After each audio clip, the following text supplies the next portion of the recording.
عقیدہ ہے کہ حقیقت میں اللہ تعالیٰ کی ذات ہی سب کچھ فرماتی ہے، سب کچھ کرتی ہے۔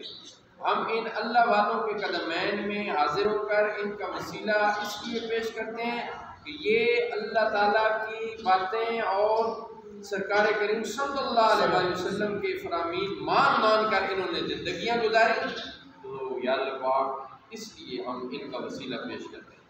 اللہم یا قاضی الحاجات، یا مسبب الاسباب، یا مفتح الابواب، یا حل المشکلات، یا حل المشکلات، یا دافع البلیہ، یا شافع الامراض، تمام کی حاضری کو یا اللہ پاک اپنی بارگاہ میں شرف قبولیت عطا فرما۔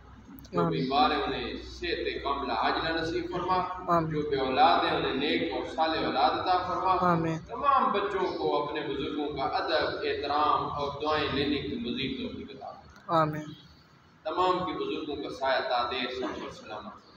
یا الہی رحم فرما مصطفیٰ کے واسطے، یا رسول اللہ کرم کیجئے خدا کے واسطے، مشکلیں حل کر شہر مشکل کشا کے واسطے، کربلائیں رد شہید کربلا کے واسطے، قادری کر قادری رکھ قادریوں میں اٹھا، قدر عبد القادر قدرت نما کے واسطے۔ صلی اللہ علیہ رزقاً سے دے رزق حسن، بندہ رزاق